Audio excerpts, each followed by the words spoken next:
Dear students and hello friends, welcome to my YouTube channel CKP Chemistry Classes। आज मैं आपको logarithm के बारे में बताने जा रहा हूँ। हालांकि ये मैथमेटिक्स का टॉपिक है, लेकिन इसका कुछ यूज आता है केमिस्ट्री में। कई बार हम लोग केमिस्ट्री में न्यूमेरिकल्स करते हैं तो उसमें हमें लॉगरिथम फंक्शन का यूज आता है। तो किस तरह से हम उसको सॉल्व कर सकते हैं वो मैं आपको बताने जा रहा हूँ। तो देखिए लॉगरिथम होता क्या है। लॉगरिथम एक मैथमेटिकल फंक्शन है, एक्सपोनेंट को ही रिप्रेजेंट करने का एक तरीका है। जैसे कि ये लिखा हुआ है exponent term b power c equal to a। इसका मतलब क्या है, ये जो पावर आप देख रहे हैं ना c, this c equal to log of a base b, ऐसे पढ़ा जाएगा इसको। For example 2 power 3 equal to 8, ये लिखा हुआ है एक्सपोनेंट टर्म।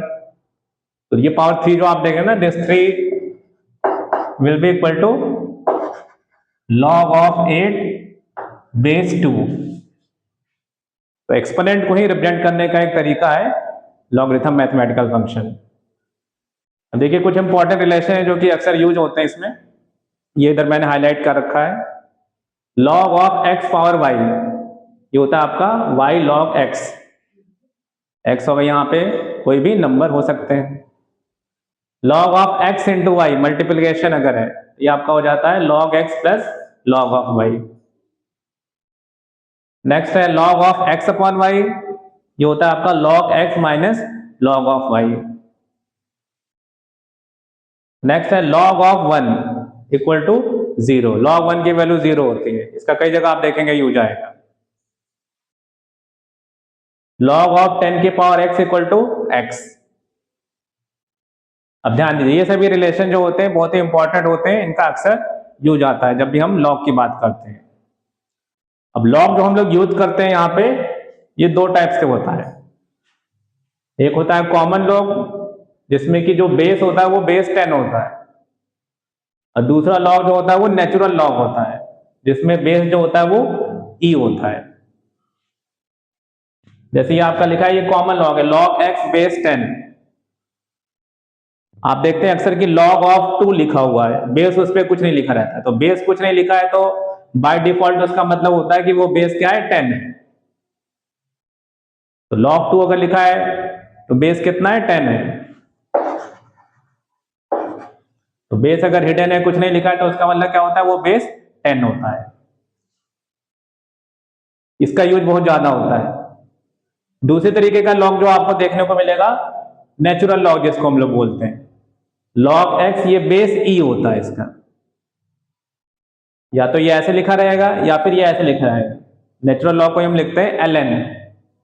तो एल एन एक्स लिखा है, इसका मतलब ये लॉग एक्स बेस ई होता है। और ये इन दोनों में इंटर कन्वर्जन है। L n x equal to 2.303 log of x होता है। जैसे कि आप देख सकते हैं एल एन ऑफ 2, ये लॉग 2 है बेस ई पे, that is equal to 2.303 log of 2। अब ध्यान दीजिए,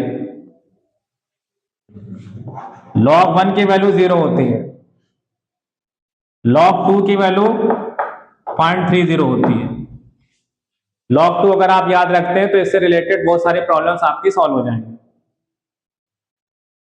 जैसे कि अगर आपको सॉल्व करना है, जैसे हम लोग इस फंक्शन को सॉल्व करना चाहते हैं, पीएच कैलकुलेशन में इसका यूज आता है। इस तरह के रिलेशन को आपको सॉल्व करना होता है। Log of 2 into 10 to power minus 3, ये आपका हो जाएगा log 2 plus log of 10 to power minus 3। 2 into 10 to power minus 3, यहाँ पे हमने ये फॉर्मूला यूज किया, log a x into y. Log 2 plus log of 10 to power minus 3। Log 2 की वैल्यू होती है 0.3। लॉग 10 टू पावर माइनस 3 की value, ये देखिए लॉग 10 टू पावर एक्स है तो इसकी वैल्यू होती है x। ये आपका हो गया 0.3 minus 3, that comes out to be 2.7। तो इस तरह के कैलकुलेशन को आप सॉल्व कर सकते हैं। तो log 2 को आप ध्यान रखिए, ना कि आप जैसे जैसे क्वेश्चन करेंगे तो ये आपको याद हो जाता है। अब अगर आपको log 3 के बारे में पूछा जाए तो log 3 की वैल्यू होती है 0.47।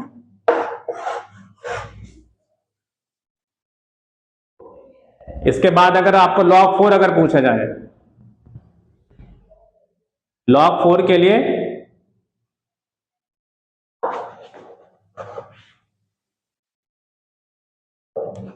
अब log 4 आपको इस तरह से ब्रेक कर सकते हैं। 4 को आप लिख सकते हैं 2 स्क्वायर, ये आपका हो जाएगा 2 log 2। log 2 की वैल्यू आपको पता है तो यहाँ पे log 4 आप कैलकुलेट कर सकते हैं। इसी तरह से आप log 5 भी कैलकुलेट कर सकते हैं। log 5 देखिए कैसे कैलकुलेट किया जाएगा। अगर आपको log 2 पता है तो log 5 आप कैलकुलेट कर सकते हैं। यहां पे मैं बता रहा हूं आपको, देखिए log 5 इसको आप लिख सकते हैं log ऑफ 5 को लिख दीजिए 10/2 log a by b, ये आपका हो जाएगा log a minus log b। log 10 होता है 1 और log 2 की वैल्यू आपको पता है, यहां से log 5 आ जाएगा। log 6 अगर कैलकुलेट करना हो, log 6